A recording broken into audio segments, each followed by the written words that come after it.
The organ at Fenwick Chapel had been playing for 20 minutes when it stopped.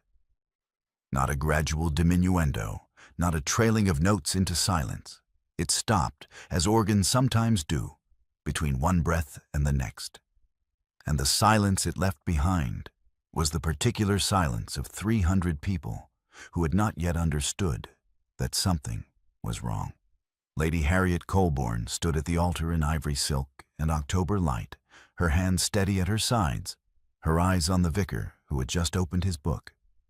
She was 34 years old, twice composed, and she had spent 3 months deciding that what she did not know could not harm her.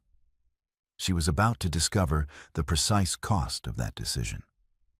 Oliver Ashwood, Marquis of Fenwick, stood at her left, and in the interval between the organ's last note and the vicar's first word, he turned, not toward her, but toward the assembled pews, and said something. His voice was not loud. It did not need to be. The chapel was stone, and the silence was complete, and every syllable carried to the back row as cleanly as a bell. Harriet heard each word. She did not move for 3 counted seconds. Then she turned from the altar, and the sound of her heels on the marble floor was the only sound in Fenwick Chapel for a very long time. The phrase Oliver Ashwood spoke was this: it was always her, even on their wedding day. He did not finish the sentence before Harriet was walking. She did not run. She did not look at the congregation as she passed, not at the faces turned toward her, not at the candles guttering in the draft of her movement, not at the great stone pillars that had witnessed the Ashwood family's ceremonies for 2 centuries. She looked at the doors. They were heavy oak, iron-banded, and they opened outward. And when she pushed through them, the October light came in behind her like something that had been waiting. She heard the doors close. She did not look back to see whether Oliver had moved. He had not moved. He stood at the altar with his hands at his sides and his face turned toward the closed doors, and the 300 guests sat in their pews in the kind of silence that follows an event no one has the vocabulary to describe. The vicar closed his book. Harriet's carriage was waiting in the forecourt because carriages are always waiting, because the machinery of a wedding operates on its own momentum long after the wedding itself has ceased. The coachman, Thomas, had been with the Fenwick household for 11 years and had driven in worse weather than this. He helped Harriet in without a word, because her expression was one that did not invite words, and he closed the door behind her and climbed to his box and drove. Inside the carriage, Harriet's lady's maid, a woman named Price, who had been with Harriet since before the first marriage, sat across from her with her hands folded in her lap and her eyes fixed on a point somewhere below the carriage window. She did not ask. She had heard what the 300 guests heard. She understood that asking was not what was required. Harriet sat with her back straight and her hands in her lap and said nothing for the full 20 minutes of the drive back to Fenwick House. The October countryside moved past the window, the elms, the folded fields, the stone walls that had been there longer than the title. And she watched none of it. She was doing something that looked from the outside like stillness, but was in fact a very precise kind of accounting. She had found the letters in July, 3 months before the wedding, in the small writing desk in Oliver's study at Fenwick House, where she had gone to retrieve a book she had left there. The desk was unlocked. She had not been searching. The letters were tied with a green ribbon that had faded to the color of old sage, and the handwriting on the outside of the bundle was a woman's. And the name on the first letter was Oliver's Christian name, written in a hand that knew it well. She had not opened them. She had read the direction on the outside of the first letter, and the date, 8 years prior, and she had replaced the bundle in the desk and closed the drawer, and stood in the middle of the study for a long moment before she went back to what she had been doing. She had told herself, over the following weeks, that old letters meant old feelings, and that a man who had loved someone 8 years ago was not a man who loved someone now. She had told herself that the quality of Oliver's attention toward her, the particular way he had of reading her face before she had finished forming a thought, the steadiness of his presence in a room, was not the behavior of a man whose heart was elsewhere. She had told herself these things carefully and with some conviction. She thought about them now, in the carriage, with the October light going gray and the sound of the horses on the road. She thought about the evening 3 years ago when she had first understood that Oliver Ashwood was paying a specific kind of attention to her. A drawing room in Derbyshire, a dinner party that had gone on too long, the fire burning too high, and the candles adding their heat to the room, until the air near the ceiling had thickened with smoke and conversation. She had not yet formed the thought that she needed air. She was still sitting, still attending to the woman beside her, still performing the small courtesies of a dinner party, when she felt a hand at her elbow. Light, certain, not a question. Oliver's voice, low, asking whether she might like to see the garden. And she had looked up at him and understood that he had seen what she had not yet admitted to herself, that she needed to breathe. They had stood in the garden for 10 minutes. He had not made conversation. He had simply stood beside her while she breathed the cold air. And when she had said after a while that she was ready to go back in, he had said very simply, "Good," and they had gone back in. She had thought about that evening many times since. She thought about it now, in the carriage, and understood for the first time what she had been doing when she thought about it. She had been using it as evidence that he saw her, that the attention was real. It was real, she thought. That was not the question. The question was whether it had ever been the only thing in the room. Fenwick House was quiet when the carriage arrived. The staff had been given the afternoon for the wedding celebrations, and only the housekeeper, Mrs. Alderton, was present in the entrance hall when Harriet came through the door. Mrs. Alderton looked at Harriet's face and said nothing beyond the necessities of welcome, and Harriet went upstairs without stopping. She began packing before Price arrived to assist her, and when Price came through the door and found her already at the wardrobe, Price said only, "Shall I bring the larger trunk, my lady?" And Harriet said yes, and they worked in silence. Harriet packed with a precision that had nothing to do with haste and everything to do with clarity. She took what was hers before the marriage: the clothes she had bought with her widow's income, the books she had arrived with, a dozen volumes, some annotated in her own hand, one given to her by her first husband's sister, who had been kinder than the husband, and one miniature portrait in a tortoiseshell frame, a likeness of her maternal grandmother that Oliver had seen perhaps twice and would not have been able to identify. She left the jewelry he had given her. She left the dressing gown he had ordered made for her in a shade of blue he said matched her eyes, which it did. She left the copy of Cowper's poems she had borrowed from his library and not yet returned. When she lifted the gray wool pelisse from its hook, a garment she had bought in Bath before she had met him, before the second chapter of her life had begun. She held it for a moment without folding it.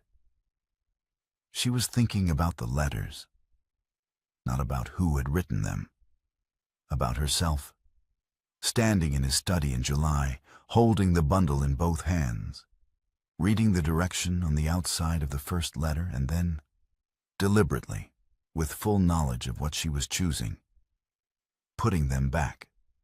She had told herself it was trust. She wondered now whether it had been fear. There was a difference, she thought, between trusting a man and choosing not to know what you might not be able to bear. She had called it the former. She was no longer certain it had not been the latter. And that uncertainty, not Oliver's words in the chapel, not the 300 witnesses, not the doors opening onto October light. That was the thing she was going to have to live with. She folded the police and placed it in the trunk. Oliver wrote to her 3 times over the following 4 days. The first letter arrived the morning after the wedding. The second arrived 2 days later. The third arrived on the 4th day, and it was thicker than the others, which meant he had written more, or had written and crossed out and written again.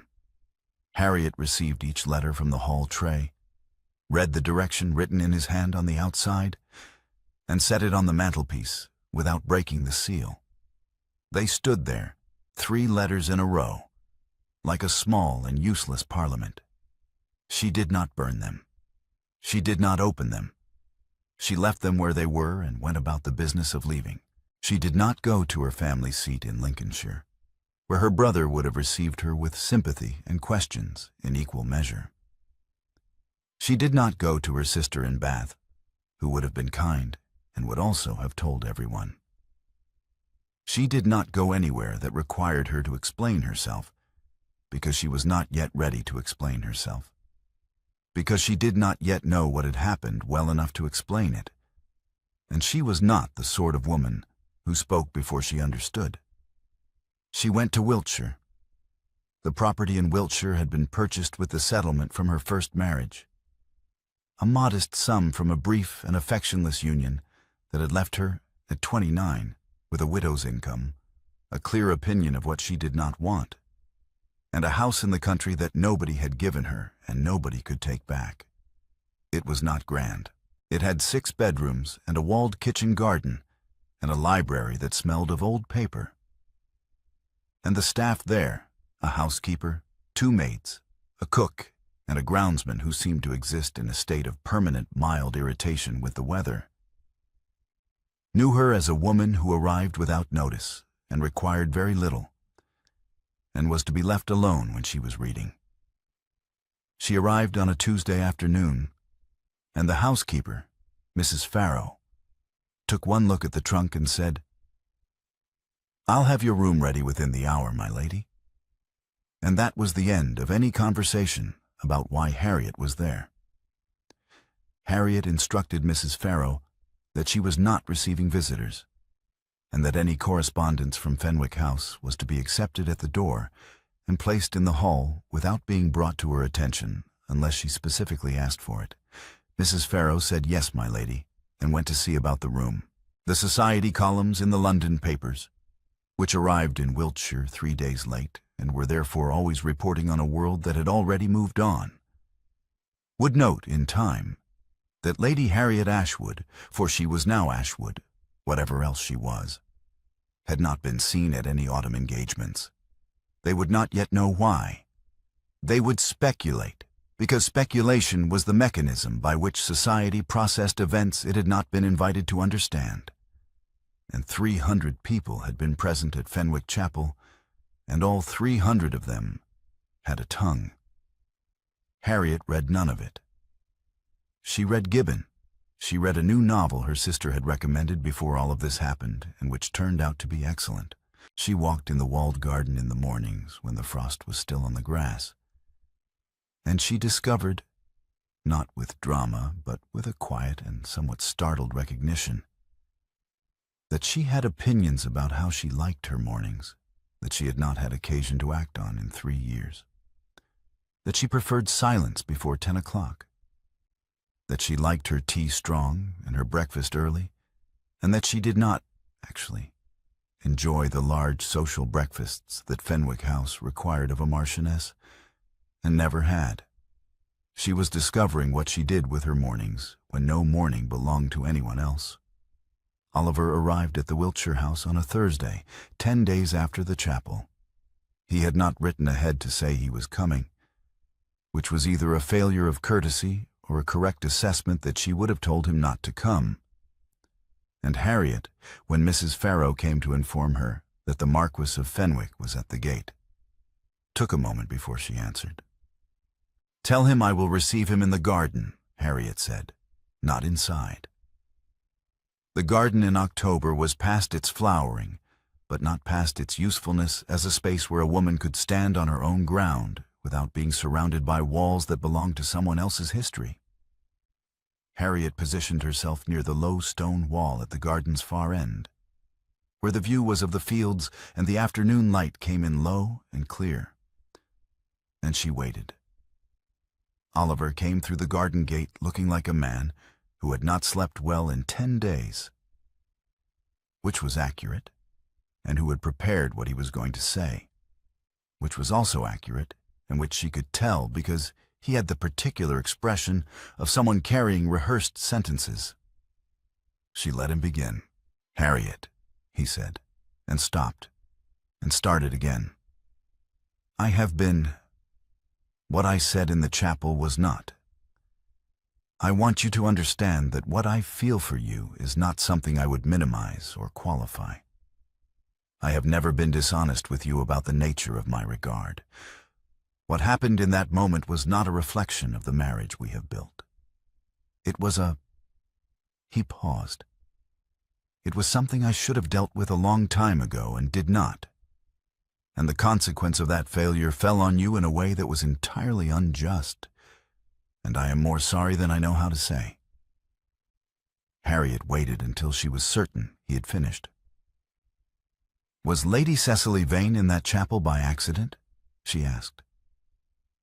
The pause that followed was itself an answer. His expression shifted, not to guilt exactly, but to something adjacent to it. Something that looked like a man discovering that the floor he had been standing on was not quite where he thought. "My mother," he began. She said quietly, "Yes, that is what I thought." She looked at him for a moment. The afternoon light was behind him, and she could see his face clearly. And what she saw there was not a bad man. She had never thought he was a bad man. That was, in some ways, the most difficult part. "I can understand," she said, "that you loved someone before you married me. I am 34 years old. I was married before. I understand that people carry histories. I would not have asked you to be without one." She kept her voice even. "What I can't understand is a man who arranged his own wedding as a mechanism for resolving that prior love, who placed his past and his present in the same room and said nothing to either woman about what he was doing. I was not your wife in that chapel. I was a function." Oliver said, "That is not how I thought of you." "I know it isn't," Harriet said. "That may be the worst part. I believe you never thought of it in those terms at all. I believe you told yourself that marrying me was moving forward, that what you felt for me was sufficient, that the other thing would resolve itself in time. I believe all of that." She paused. "And I also believe that when the organ stopped and you saw her in that pew, 3 years of believing it was resolved proved to have been insufficient." She asked him to leave. He left. He walked back through the garden gate without another word, and she heard his horse on the road a moment later. And then the road was quiet. Harriet stood at the stone wall for a long time after the gate had closed behind him. She was aware of something changing in the quality of the afternoon. Not lighter, but less weighted, as though a question she had been carrying without naming it had been named at last and handed back to its rightful owner.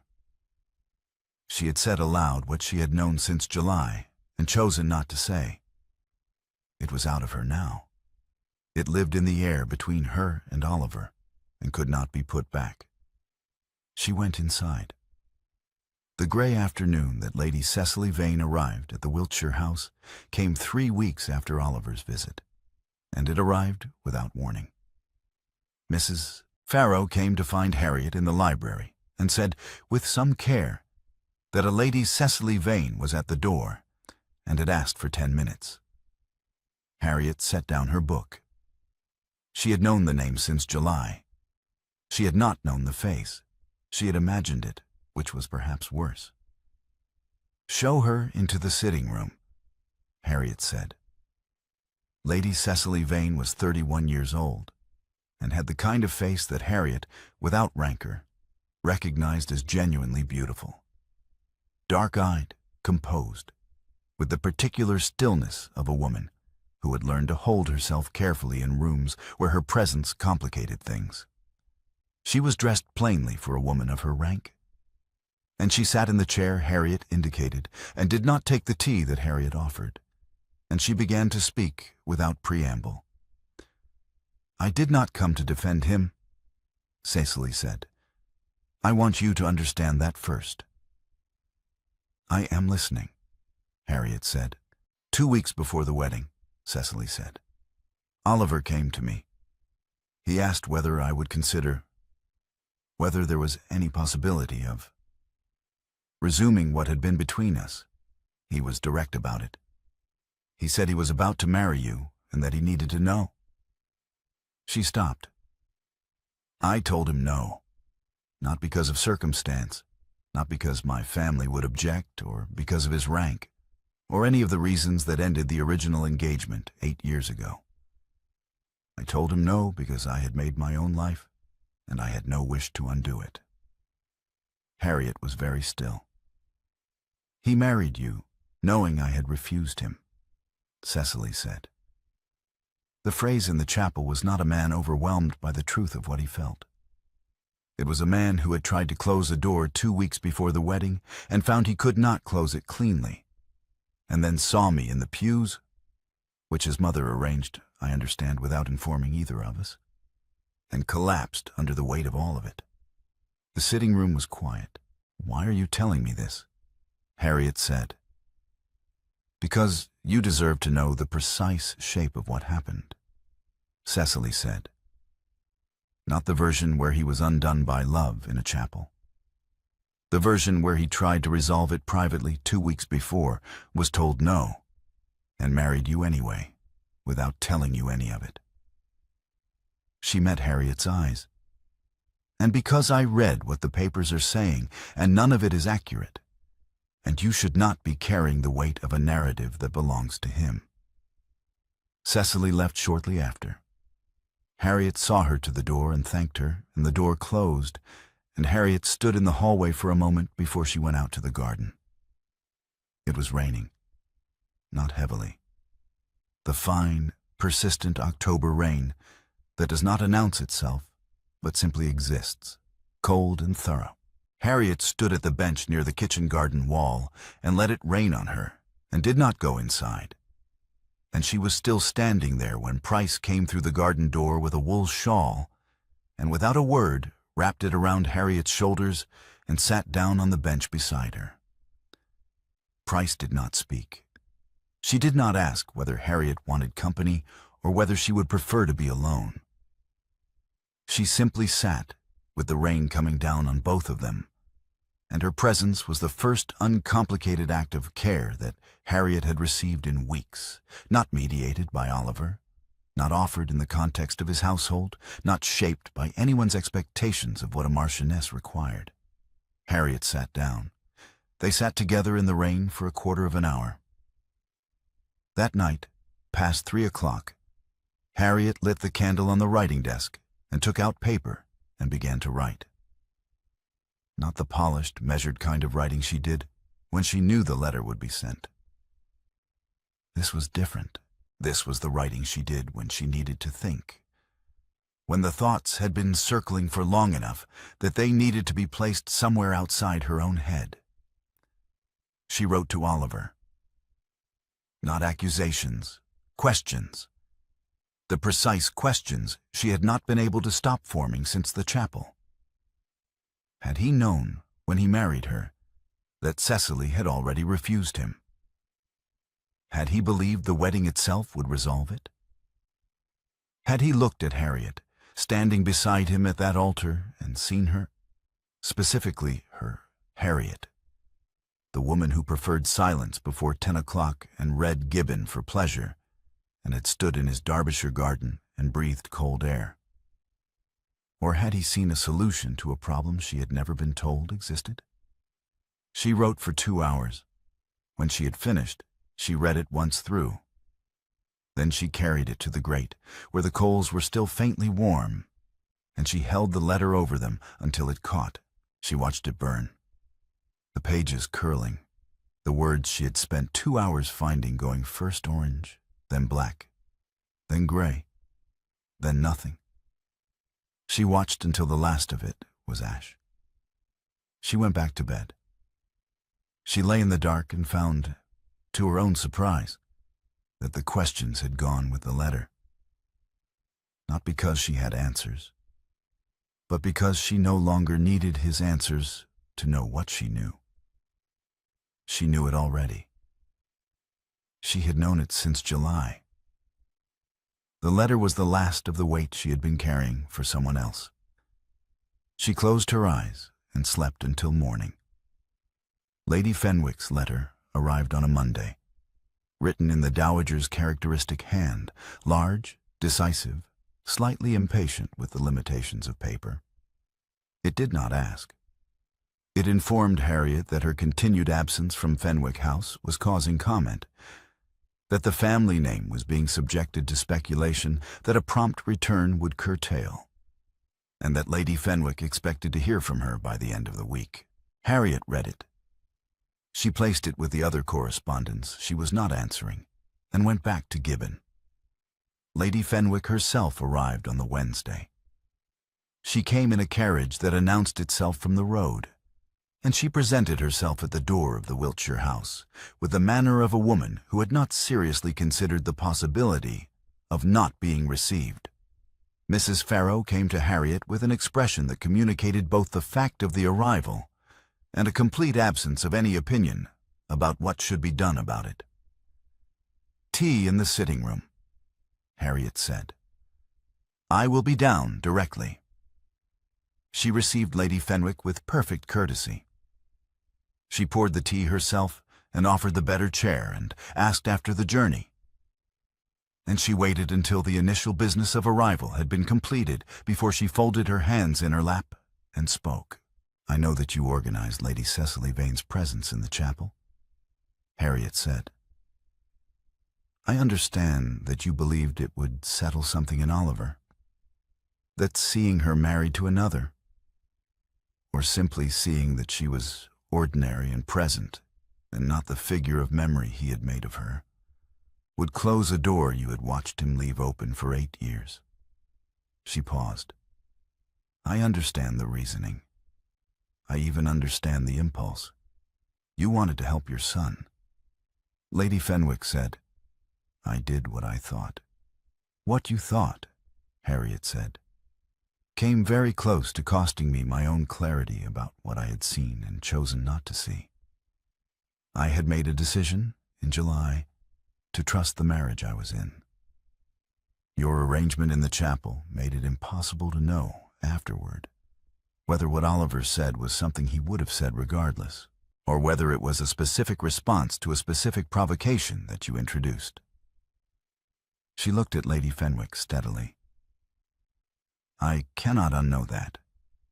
I would ask you not to return to this house without a written invitation." The silence in the sitting room was of the variety that follows a statement made without anger and without any visible desire for argument. Lady Fenwick set down her cup. She said after a moment, "You are a great deal more direct than I anticipated." Her voice was composed. "I have found it is simpler." She saw Lady Fenwick to the door with the same courtesy she had shown throughout, and the carriage departed, and Harriet closed the door and stood in the hall for a moment, noticed that she did not feel anything in particular. Not triumph, not regret, not the residue of performance. She had said what was true. It was finished. The following week, on a Tuesday morning, Harriet was leaving the Wiltshire Village Lending Library with a copy of a book she had been waiting 3 weeks for when she saw Oliver on the opposite side of the street. He was not at her house. He was not with a letter. He was simply there, on the pavement outside the apothecary, and their eyes met across the width of the street. He crossed toward her. "What are you carrying?" he asked. She turned the spine toward him so he could read the title. Any good? He said. I haven't started it yet, she said. I've been told it is. They began walking in the same direction, because the street only went one way from that point, and there was no particular reason for either of them to walk the other way. They spoke about the book. They spoke about the village.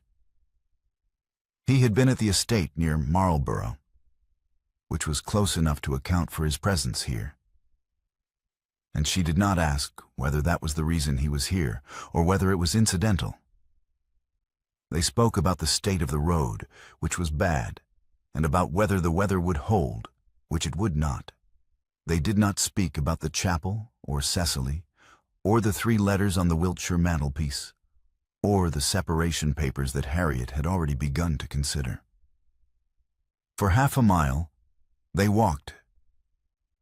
At the junction where the road split and their directions diverged, the autumn rains of the past week had flooded the gutter with mud, dark, cold, several inches deep and wider than a reasonable step. Harriet looked at it. Oliver extended his hand. She looked at his hand for a moment. Then she took it, and he helped her across the mud, and she was on the other side, and he released her hand. Neither of them spoke of it. Neither of them spoke of the half-mile either, or of the fact that for half a mile neither of them had walked alone. They said goodbye at the junction with the same even courtesy they had maintained throughout. And Harriet walked toward the Wiltshire house and did not look back. And she was aware, as she walked, that something had shifted, not resolved, not decided, but shifted, the way a window shifts when someone opens it an inch and you feel the air change in the room. Oliver's 4th letter arrived on a Friday morning, and it was different from the first 3 in every quality that mattered. It did not apologize. It did not explain. It described. Harriet read it at the writing desk with her 2nd cup of tea. And she read it as she read things that required attention. Slowly, with the full capacity of her mind. He described the angle of lamplight in a Derbyshire dining room 3 years ago, and the exact moment when he had seen her laugh at something genuinely funny.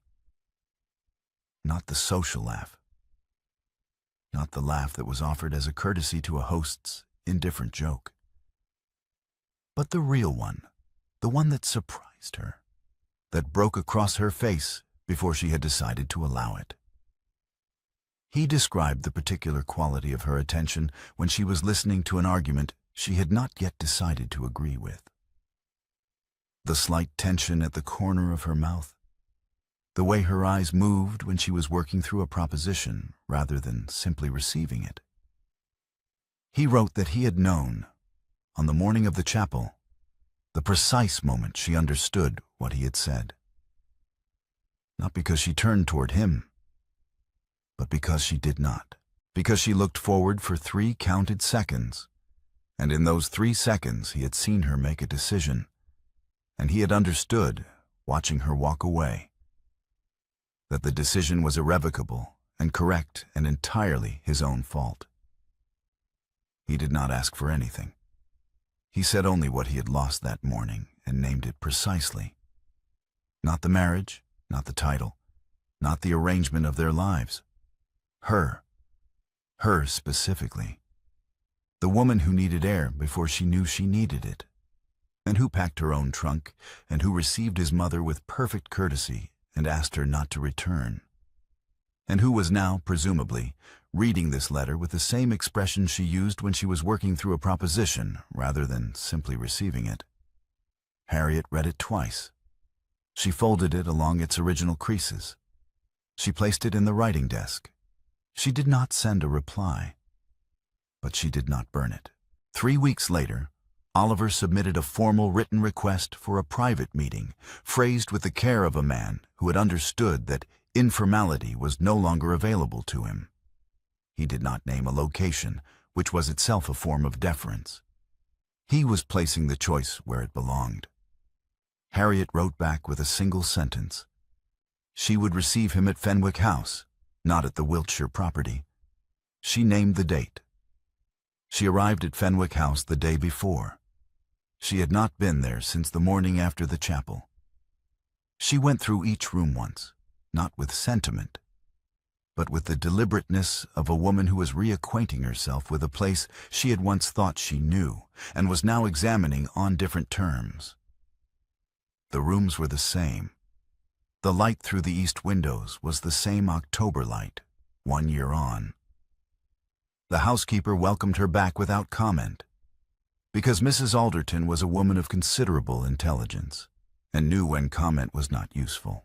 That evening, Harriet sat at the writing desk in the upstairs study and took out the legal separation document that her solicitor had prepared at her instruction.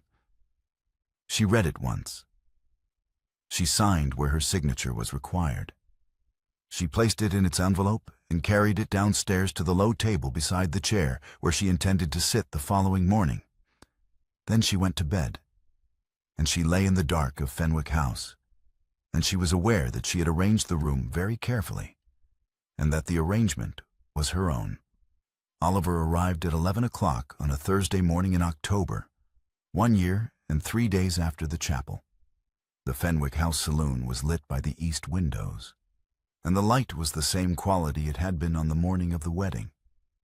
Clear, cold, without warmth. Harriet was already seated when he was shown in, and the separation document in its envelope was on the low table between them, visible and unambiguous. He stopped when he saw it. Stopped when he had prepared a long apology. She could see that it was prepared. She could see the shape of it in the way he stood, the way he had organized himself for this conversation. She did not want the apology. She had not come here for the apology. "Before you say what you have prepared to say," Harriet said, "I have one question." He waited. "If Cecily had not been in that pew," Harriet said, "would you have said those words?" The silence that followed was not the silence of a man who did not know the answer. It was the silence of a man who knew the answer and was confronting the full weight of what it meant. It lasted long enough that it ceased to be a pause and became, instead, a reply. Both of them understood what it said. Harriet picked up the envelope. She withdrew the final document, the one that required her signature on the last page, the signature she had not yet placed. She signed it. She set it back on the table. She rose. "Harriet." His voice was not the voice of the prepared apology.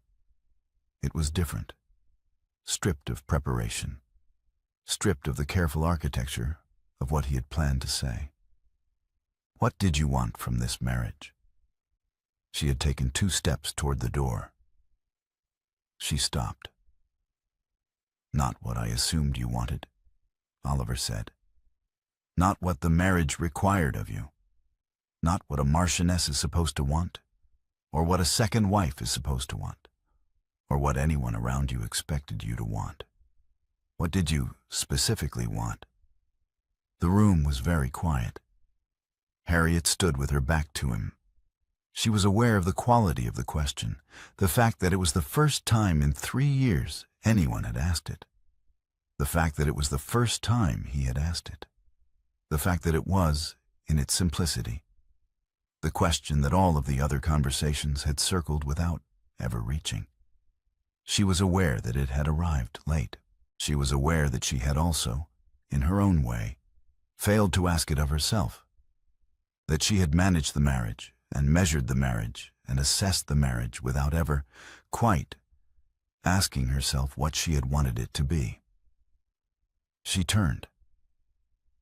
"If you had asked me that question 3 years ago," she said, "none of what is on that table would exist." "I know," Oliver said.